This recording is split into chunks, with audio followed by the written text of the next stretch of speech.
On est à quelques jours de Pessah et on peut se poser la question, quel est le message que l'on peut retirer, que l'on peut comprendre du fait que pour naître en tant que peuple, pour que se réalise la promesse faite au Père, faite à Abraham, Yitzhak et Yaakov de recevoir la terre d'Israël, pourquoi fallait-il ce détour absolument incroyable, voire même incompréhensible,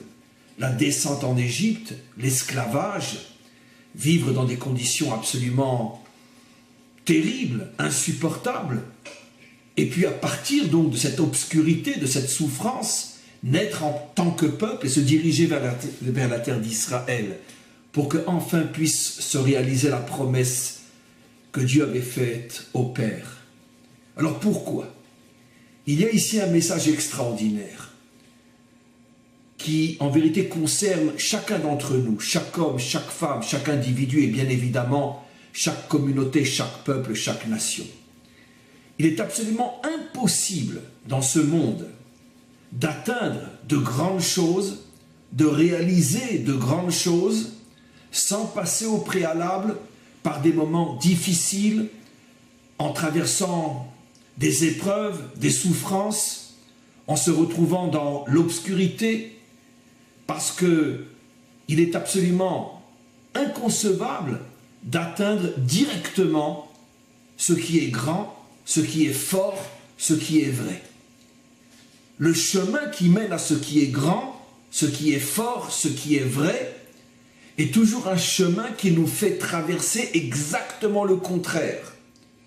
La petitesse, l'exil, la souffrance, les épreuves, le mensonge.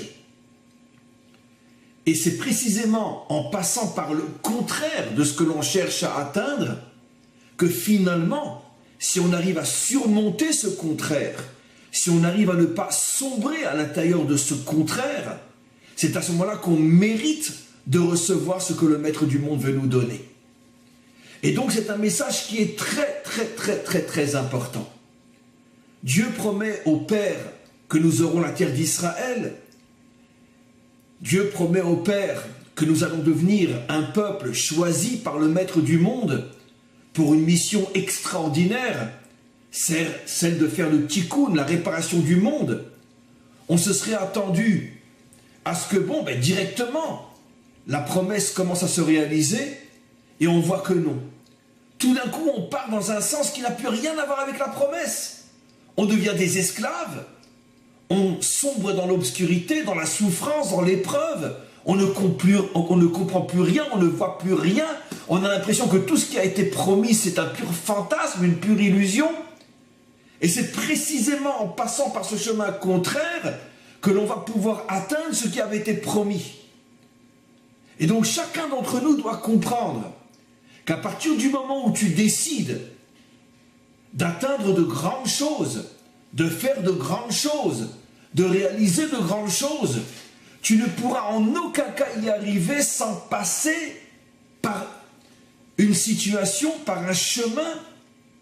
qui semble t'éloigner du but que tu voudrais atteindre,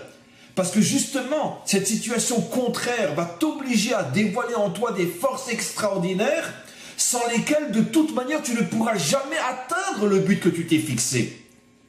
Donc, en te battant contre l'épreuve, contre la difficulté, contre l'obscurité,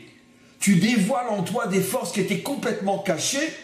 et c'est en dévoilant ces forces que tu te crées finalement les outils qui vont te permettre d'atteindre ce qui était complètement inaccessible avec les forces que tu avais avant l'épreuve, parce que toute grande chose, tout ce qui correspond véritablement à la lumière, au vrai, à l'authentique, nous demande de dévoiler des forces qui sont beaucoup plus grandes que celles que nous avons au quotidien, et ces forces-là ne peuvent se dévoiler qu'en surmontant les difficultés et les épreuves. Voilà le message que nous comprenons de cette descente dans l'exil, dans l'esclavage, pour finalement naître en tant que peuple juif et atteindre la terre d'Israël.